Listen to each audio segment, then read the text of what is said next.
and 60,000 individuals with credit linkages.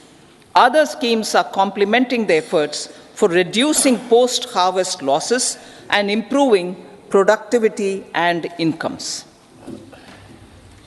For ensuring faster growth of the sector, our government will further promote private and public investment in post-harvest activities, including aggregation, modern storage, efficient supply chains, primary and secondary processing and marketing and branding.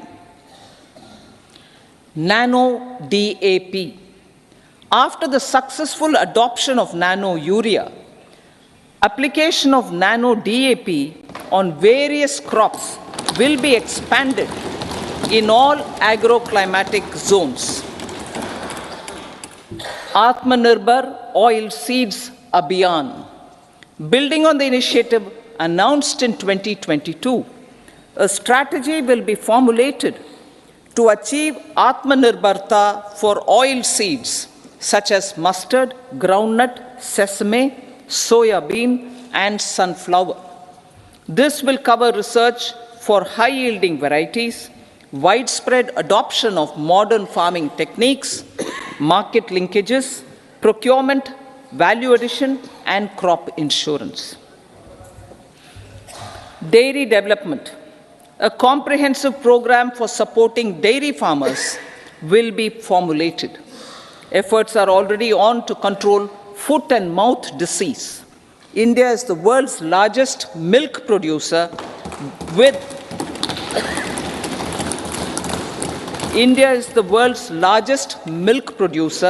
but with low productivity of milch animals. The program will be built on the success of existing schemes such as Rashtriya Gokul Mission, National Livestock Mission, and infrastructure development funds for dairy processing and animal husbandry. Matsya Sampada. It was our government which set up a separate department for fisheries, realizing the importance of assisting fishermen. This has resulted in doubling of both inland and aquaculture production. Seafood exports since 2013-14 has also doubled. Implementation of Pradhan Mantri Matsya Sampada Yojana will be stepped up to 1. Enhance aquaculture productivity from existing 3 to 5 tons per hectare. 2. Double exports to 1 lakh crore rupees, and 3. Generate 55 lakh employment opportunities in the near future. 5 integrated aqua parks will also be set up. Lakpati Didi.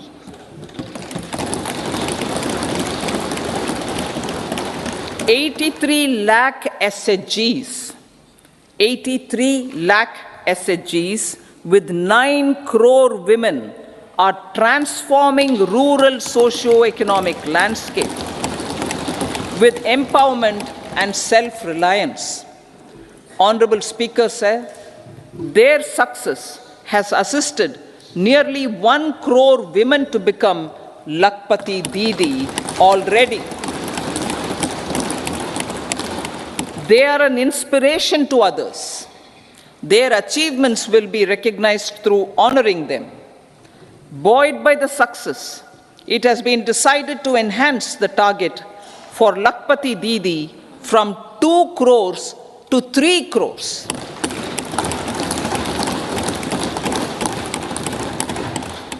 Technological changes, new age technologies, and data are changing the lives of people and businesses. They are also enabling new economic opportunities and facilitating provision of high-quality services at affordable prices for all, including those at the bottom of the pyramid. Opportunities for India at the global level are expanding. India is showing solutions through innovation and entrepreneurship of its people. Research and innovation for catalyzing growth, employment, and development. Prime Minister Shastri, Prime Minister Lal Bahadur Shastri gave the slogan of Jai Jawan, Jai Kisan. Prime Minister Vajpayee, Atal Bihari Vajpayee ji, made that Jai Jawan, Jai Kisan, Jai Vigyan. Prime Minister Modi has furthered that to Jai Jawan, Jai Kisan, Jai Vigyan and Jai Anusandhan, as innovation is the foundation of development. For our tech-savvy youth, this will be a golden era. A corpus of 1 lakh crore rupees will be established with 50-year interest-free loan provided. The corpus will provide long-term financing or refinancing with long tenors and low and or nil. I repeat that sentence. The corpus will provide long-term financing or refinancing with long tenors and low or nil interest rates. This will encourage the private sector to scale up research and innovation significantly in sunrise domains. We need to have programs that combine the powers of our youth and technology. A new scheme will be launched for strengthening deep tech technologies for defense purposes and expediting Atmanirbharta. Infrastructure development. Building on the massive tripling of the capital expenditure outlay in the past 4 years, resulting in huge multiplier impact on economic growth and employment creation, the outlay for the next year is being increased by 11.1% to 11,111 crore rupees. This would be 3.4% of our GDP. Railways. 3 major economic railway corridor programs will be implemented. These are Energy, Mineral and Cement Corridor. Number 2, Port Connectivity Corridors. And number 3, High Traffic Density Corridors. The projects have been identified under the PM Gati Shakti for enabling multimodal connectivity. They will improve logistics efficiency and reduce cost. The resultant decongestion of the high traffic corridors will also help in improving operations of passenger trains, resulting in safety and higher travel speed for passengers. Together with dedicated freight corridors, these 3 economic corridor programs will accelerate our GDP growth and reduce logistic costs.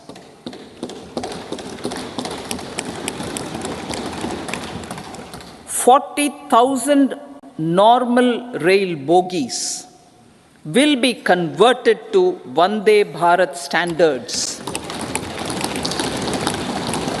to enhance safety, convenience, and comfort of passengers. Aviation sector.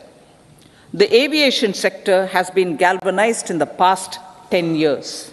Number of airports have doubled to 149. Rollout of air connectivity to Tier 2 and Tier 3 cities under UDAN scheme has been widespread. 517 new routes are carrying 1.3 crore passengers. Indian carriers have proactively placed orders for over 1,000 new aircrafts. Expansion of existing airports and development of new airports will continue expeditiously. Metro and Namo Bharat. We have a fast expanding middle class and rapid urbanization is taking place. Metro rail and Namo Bharat can be the catalyst for the required urban transformation. Expansion of these systems will be supported in large cities, focusing on transit-oriented development. Green energy. Towards meeting our commitment for net zero by 2070, the following measures will be taken. Viability gap funding will be provided for harnessing offshore wind energy, potential for initial capacity of 1 gigawatt. Coal gasification and liquefaction capacity of 100 metric tons will be set up by 2030. This will also help in reducing imports of natural gas, methanol, and ammonia. Phased mandatory blending of compressed biogas in compressed natural gas for transport and piped natural gas for domestic purposes will be mandated. Financial assistance will be provided for procurement of biomass aggregation machinery to support collection. Electric vehicle ecosystem. Our government will expand this and strengthen the e-vehicle ecosystem by supporting manufacturing and charging infrastructure. Greater adoption of e-buses for public transport networks will be encouraged through payment security mechanism. Biomanufacturing and biofoundry. For promoting green growth, a new scheme of biomanufacturing and biofoundry will be launched. This will provide environment-friendly alternatives such as biodegradable polymers, bioplastics, biopharmaceuticals, and bioagri inputs. This scheme will also help in transforming today's consumptive manufacturing paradigm to the one based on regenerative principles. Blue Economy 2.0. For promoting climate resilient activities for Blue Economy 2.0, a scheme for restoration and adaptation measures and coastal aquaculture and mariculture with integrated and multi-sectoral approach will be launched. Comprehensive development of tourist centers. The success of organizing G20 meetings in 60 places presented diversity of India to global audience. Our economic strength has made the country an attractive destination for business and conference tourism. Our middle class also now aspires to travel and explore. Tourism, including spiritual tourism, has tremendous opportunities for local entrepreneurship. States will be encouraged to take up comprehensive development of iconic tourist centers, branding and marketing them at global scale. A framework for rating of the centers based on quality of facilities and services will be established. Long-term interest-free loans will be provided to states for financing such development on matching basis.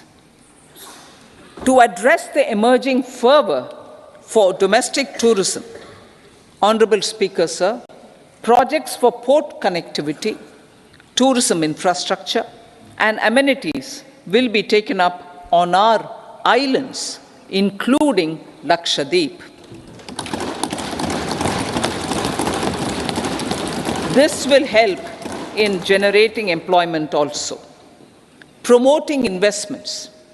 The FDI inflow during 2014 to 23 was $596 billion, marking a golden era. That is twice the inflow during 2005 to 14. For encouraging sustained foreign investment, we are negotiating bilateral investment treaties with our foreign partners in the spirit of First Develop India. FDI is First Develop India. Reforms in the states for Viksit Bharat. Many growth and development enabling reforms are needed in the states for realizing the vision of Vikasit Bharat. A provision of 75,000 crore rupees as 50-year interest-free loan is proposed this year to support those milestone-linked reforms by the state governments. Societal changes.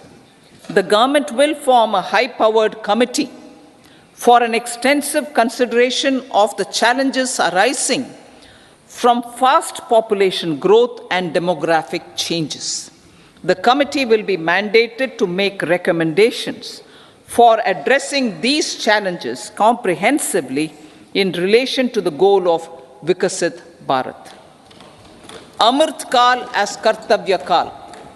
Our government stands committed to strengthening and expanding the economy with high growth and to create conditions for people to realize their aspirations. Honorable Prime Minister, in his Independence Day address to the nation in the 75th year of our Republic, said, and I quote, "We commit ourselves to national development with new inspirations, new consciousness, new resolutions as the country opens up immense possibilities and opportunities. It is our Kartavya Kal." Unquote. Every challenge of the pre-2014 era was overcome through our economic management and our governance. These have placed the country on a resolute path of sustained high growth. This has been possible through right policies, true intentions, and appropriate decisions. In the full budget in July, Honorable Speaker, our government will present a detailed roadmap for our pursuit of Vikasit Bharat.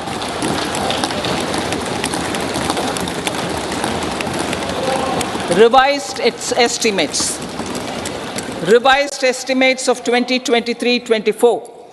The revised estimate of the total receipts other than borrowings is 27.56 lakh crores of rupees, of which the tax receipts are 23.24 lakh crore rupees. The revised estimate of total expenditure is 44.90 lakh crore rupees. The revenue receipts at 30.03 lakh crore rupees are expected to be higher than the budget estimate, reflecting strong growth momentum and formalization in the economy. The revised estimate of the fiscal deficit is 5.8% of GDP, improving on the budget estimate, notwithstanding moderation in the nominal growth estimates. Budget estimates for 2024-25. Coming to the year 2024-25, the total receipts other than borrowings and total expenditure are estimated at 30.80 and 47.66 lakh crore rupees respectively. The tax receipts are estimated at 26.02 lakh crore rupees. The scheme of 50-year interest-free loan for capital expenditure to states will be continued this year with an outlay of 1.3 lakh crore rupees. We continue on the path of fiscal consolidation, as announced in my budget speech of 2021-22, to reduce fiscal deficit below 4.5% by 25-26. The fiscal deficit in 2024-25 is estimated to be 5.1% of GDP, adhering to that path. So the gross and net market borrowings through dated securities during 24-25 are estimated at 14.13 lakh crore rupees and 11.75 lakh crore respectively. Both will be less than that in 23-24. Now that the private investments are happening at scale, the lower borrowings by the central government will facilitate larger availability of credit for the private sector. Vote on account. I'll be seeking vote on account approval of the Parliament through the appropriation bill for a part of the financial year 2024-25. I will now move to Part B. Honourable Speaker, sir, over the last 10 years, the direct tax collections have more than trebled and the return filers swelled 2.4 times. I would like to assure the taxpayers that their contributions have been used wisely for the development of the country and welfare of its people. I appreciate the taxpayers for their continued support. The government has reduced and rationalized tax rates. Under the new tax scheme, there is now no tax liability for taxpayers with income up to 7 lakh rupees, up from 2.2 lakh rupees in the financial year 2013-14. The threshold for presumptive taxation for retail businesses was increased from 2 crores to 3 crores. Similarly, the threshold for professionals eligible for presumptive taxation was increased from 50 lakh rupees to 75 lakh rupees. Also, corporate tax rate was decreased from 30% to 22% for existing domestic companies and to 15% for certain new manufacturing companies. Honourable Speaker, sir, in the last 5 years, our focus has been to improve taxpayer services. The age-old jurisdiction-based assessment system was transformed with the introduction of faceless assessment and appeal, thereby imparting greater efficiency, transparency, and accountability. Introduction of updated income tax returns, a new Form 26AS, and pre-filling of tax returns have made filing of tax returns simpler and easier. Average processing time of returns has been reduced from 93 days in the year 2013-14 to a mere 10 days this year, thereby making refunds faster. Indirect taxation. By unifying the highly fragmented indirect tax regime in India, the GST has reduced the compliance burden on trade and industry. The industry has acknowledged the benefits of GST.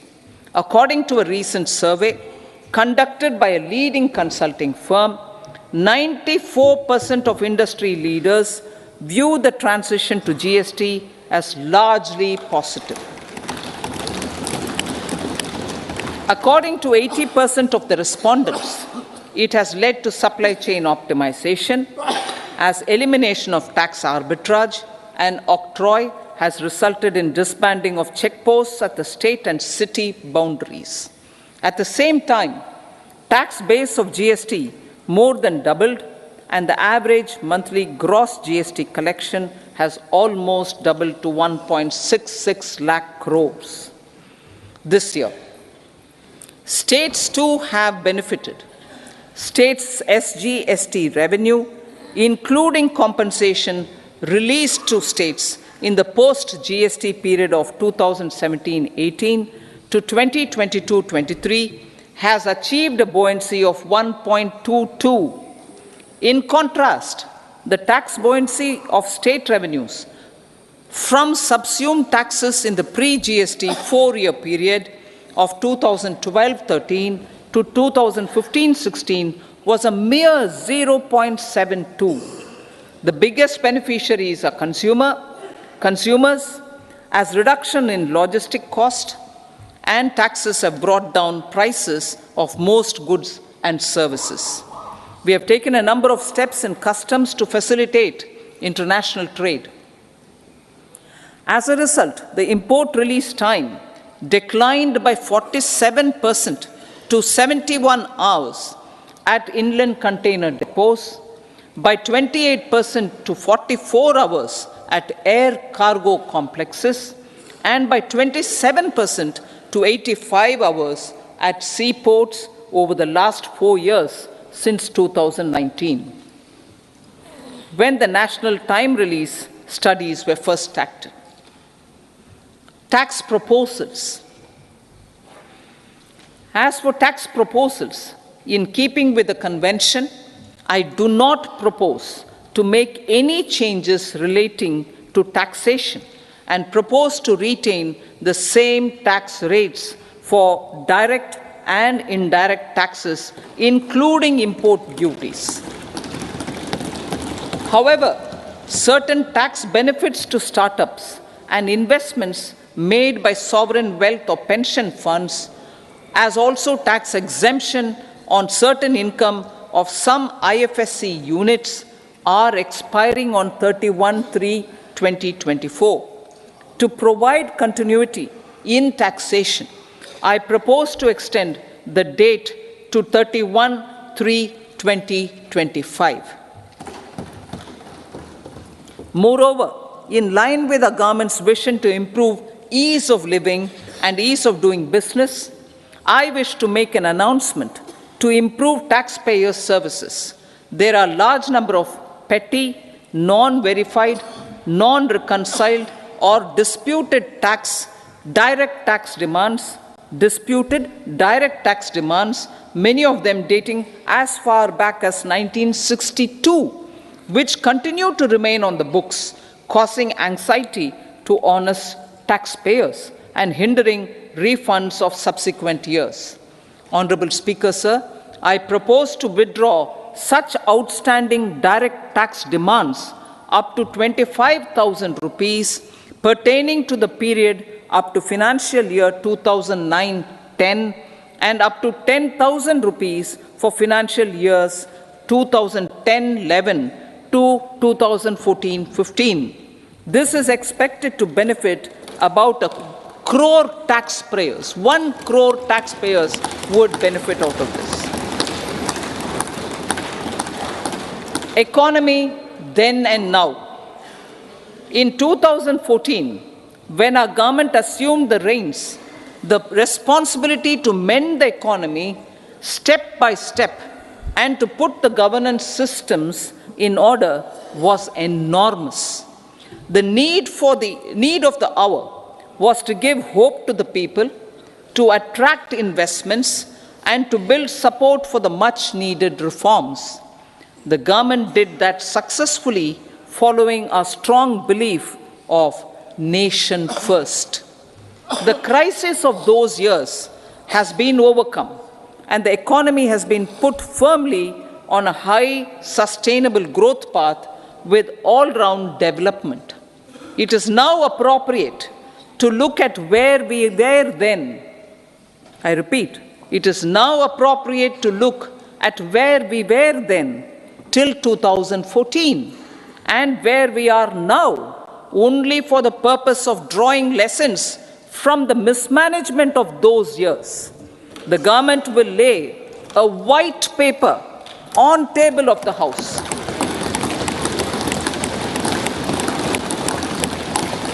The exemplary track record of governance, development and performance, effective delivery and Jan Kalyan has given the government trust, confidence and blessings of the people to realize whatever it takes, the goal of Vikasit Bharat, with good intentions, true dedication and hard work in the coming years and decades. With this, Honorable Speaker, I commend the interim budget to this august House. Jai Hind.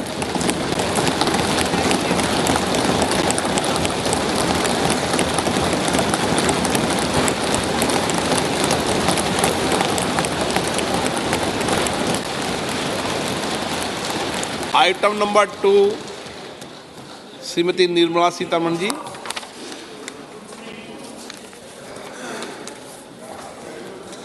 So, with your permission, I rise to lay on the table the following statements under Section 3(1) of the Fiscal Responsibility and Budget Management Act 2003, Medium-Term Fiscal Policy cum Fiscal Policy Strategy Statement and Macroeconomic Framework Statement. Item number 3, Shrimati Nirmala Sitharaman ji. Sir, with your permission, I rise to move for leave to introduce the Finance Bill 2024. प्रश्न ये है कि विधेयक को पुनर्स्थापित करने की अनुमति प्रदान की जाए। जो सदस्य इसके पक्ष में हाँ कहें, जो सदस्य विरोध में ना कहें। मेरे विचार में निर्णय हाँ वालों के पक्ष हुआ। हाँ वालों के पक्ष हुआ। माननीय मंत्री जी विधेयक को पुनर्स्थापित करें। So I introduce the bill. सभा की कार्रवाई शुक्रवार दिनांक 2 फरवरी 2024 को प्राप्त 11 बजे तक के लिए स्थगित की जाती है।